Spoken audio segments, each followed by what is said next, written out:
Hi everyone, so today I'm going to be reviewing my Japanese saw. Now, I know there are a lot of different models and makes and different blades and stuff. I can't remember exactly which one this is. I do know it's got two sets of teeth. So one is for rip cut and one is for cross cut. So one is for cutting across the grain and one is for cutting with the grain. So I can't remember exactly what model this is. So I will put it in the description what exactly it is. I know the Kataba type of Japanese saw only has teeth on one side, whereas this one has on both sides, which might have some slight, which does have advantages, but it might have disadvantages as well, which I'll go through in a minute. So yeah, let me just get it out. So this is basically how it came. So it's got the nice rattan wrapping around the wooden handle, and yeah, it came in with this plastic sort of sheath, which I'm not too fond of. I would rather have had like a nice leather sheath, so I went ahead and bought some buffalo hide leather online, natural tan, and I might go ahead and make myself a nice sheath with that. So anyway, that's for another video, another topic.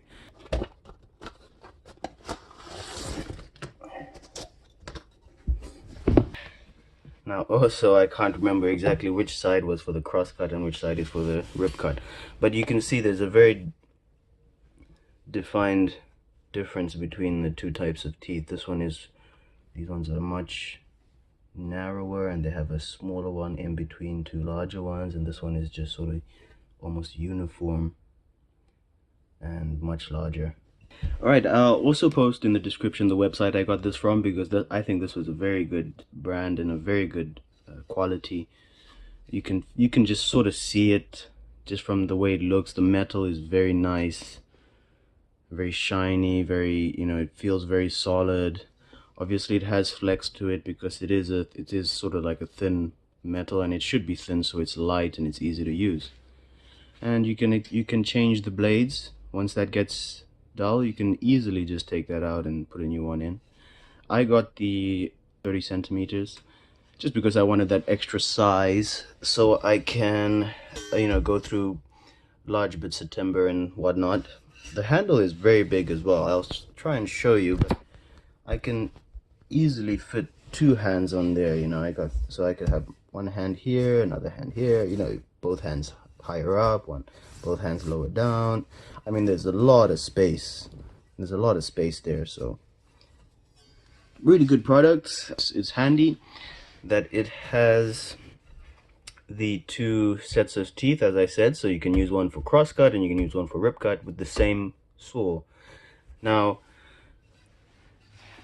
perhaps one disadvantage that I thought could happen with something like this was, say if I'm cutting with the grain, and as I'm cutting, if it's a very long piece of timber, once those set of teeth sort of go into the cutting groove, they might start to snag, because I mean, it does feel almost perfectly smooth there, but that was just a concern I had. And so a Kataba blade with teeth only on one side would eliminate that potential problem of the second set of teeth snagging as you're cutting deeper into the cutting groove. That was just something that I had thought of. I'm not sure if it actually happens, but I can see a potential for that. It probably won't happen. Perhaps if one of your teeth gets bent from a lot of use or something, perhaps just the one-sided blade would be better. I haven't tried it on large pieces of wood yet. I have tried it on smaller pieces of wood, and it goes through them like a knife through butter. It really does. It goes through them so easily. It's just a pleasure to use. One of the biggest advantages with a Japanese saw over a Western saw is that you're cutting on the backstroke. You can see the teeth are slanted backwards towards you. So as you push through, that's an easy motion, but as you're cutting back, so you're gonna use more force back. A huge advantage of that is with an ordinary Western saw, I've used them before at school and in some places. Because if you're cutting on the push stroke, you're cutting on a stroke where the blade is likely to bend because you're exerting more force on the push stroke. So that blade is very likely to bend and jam and snag, and it could fracture, it could split, and you get all sorts of problems.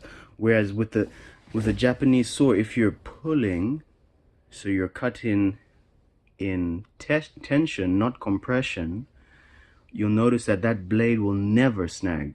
Okay, I've noticed it when I used it. It was so easy to use because you very little pressure on the push stroke and a lot of pressure on the pull. The blade is in tension, not compression. The force of pulling, the blade will never bend. The blade will never go into compression. So the blade, it's almost as if you're pulling the blade out. So that snag basically will never be a problem. If you were to snag on something as you're pulling, okay, it would be very easy to pull back over that snag because you're not pushing through the snag. So it would just sort of glide through, or you could even, as the teeth are facing towards you, you could even push a little bit forward over the snag as their teeth are sort of slanted that way. So it'll be very easy to just do that and then come back with a cut.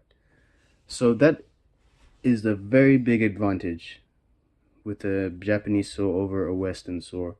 One other interesting point that I'd like to cover as well, the sort of biomechanical motion of cutting on the pull rather than the push, is that it might be more energy efficient as well. If you sort of practice with your own elbow and see what motion feels easier. Say if you try and pull a certain amount of weight and try pushing that same amount of weight with the same resistance, you will find, well, personally I find it's easier to pull something heavy than it is to push it. So in that aspect as well, the whole motion of your cut-in stroke becomes more energy efficient, and just a better experience. Now with these teeth, I know you can get needle files, and I could probably, even if the blade got dull, I could probably just touch it up with a few needle files. Like, and you can see how thick this blade is. I could, keep using the same one for a very long time. So yeah, nice. I like the handle. It feels grippy. It doesn't feel like it's gonna slip out.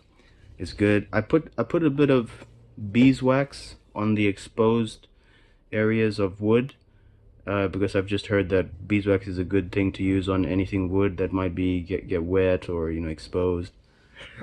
So I put a little bit of beeswax there and here. The rattan should protect the rest of the handle fine. But yeah, it looks lovely. It works really well. Highly recommend.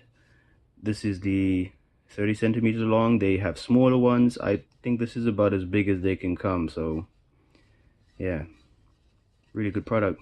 Highly recommend it. Yeah, so that's it. Short and sweet. I don't know what else I can say about it. There you go. Japanese saw.